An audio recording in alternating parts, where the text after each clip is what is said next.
Immigrants are feeding this country. There is no doubt in my mind about that. We must be finding a way to make this easier for producers and easier for labor to come and go and support the type of production that we Americans rely on to feed ourselves.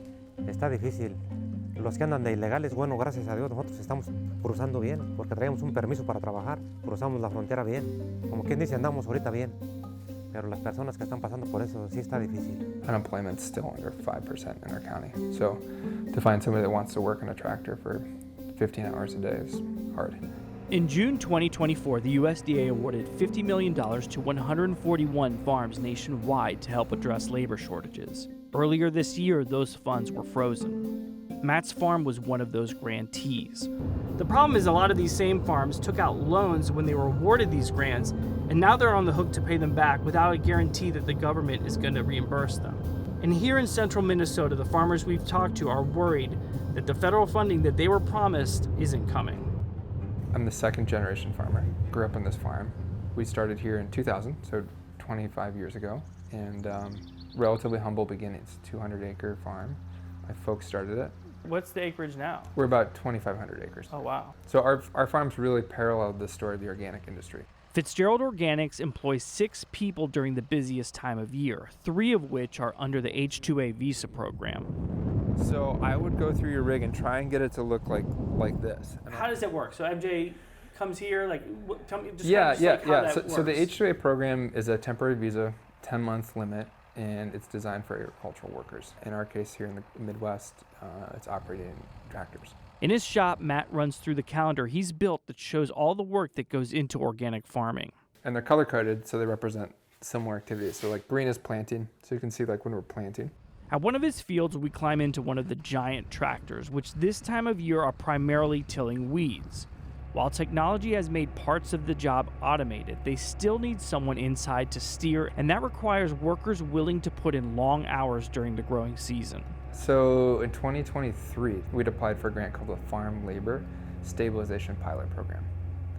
The point of that program was to help develop a framework for farmers who are short on labor. It's a problem everywhere. Yeah. And so specifically, FLSP was designed to help farmers use H-2A labor, so a legal immigration pathway for folks to come work for 10 months on a farm.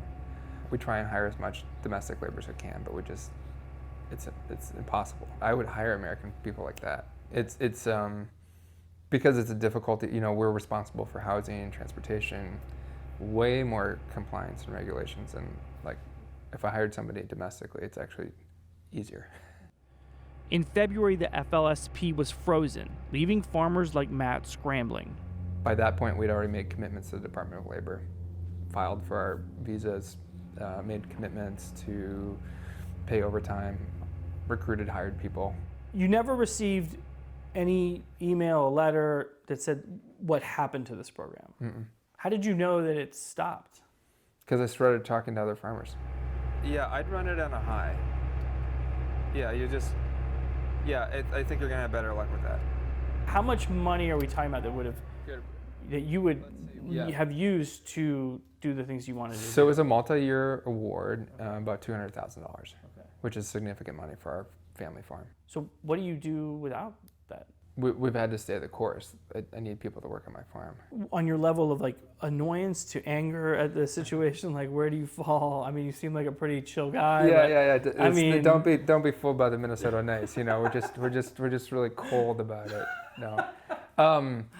Look, I think I'm ultimately just disappointed because what this means for this program, but it's happening to all other programs, is like there's just an erosion of trust. Part of the intent of the Doge cuts or these freezes was to kind of evaluate the wokeness, to use the cultural term of things. And I mean, this program just is so separate from that. If people want to eat, we gotta have farms. If we want farms, we gotta have people working on them. Of all the kind of things you would think the new administration would want to do, it'd be something like this.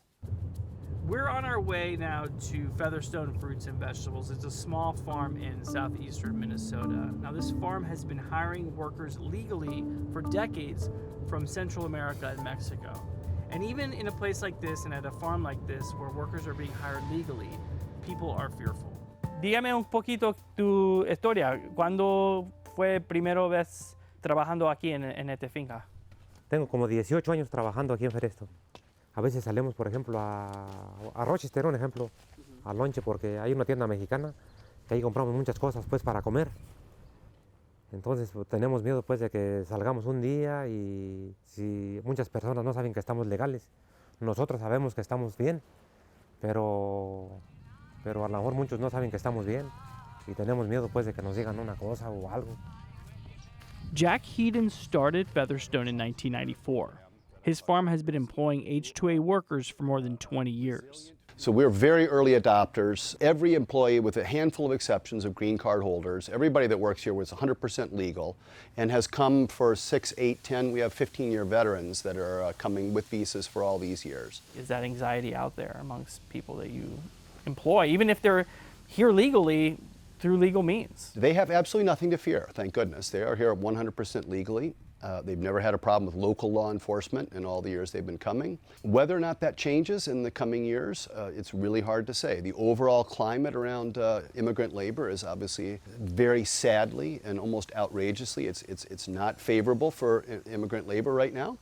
Yo pienso que sí, todas las personas que están aquí, yo pienso que sí quieren una oportunidad de que los dejen pues aquí trabajar. Y la mayoría de las personas, ellos dicen pues que sí quisieran estar aquí legalmente, pero pues no se puede, pues. La gente sale de sus casas a trabajar. No sale la gente pues por gusto. I think that any type of federal or public activity that makes life uncomfortable for the people that feed us is a bad deal. And so to the degree that any administration would create an environment where people are not just devalued, but terrorized or feel persecuted in some way or another, is really harmful to our society.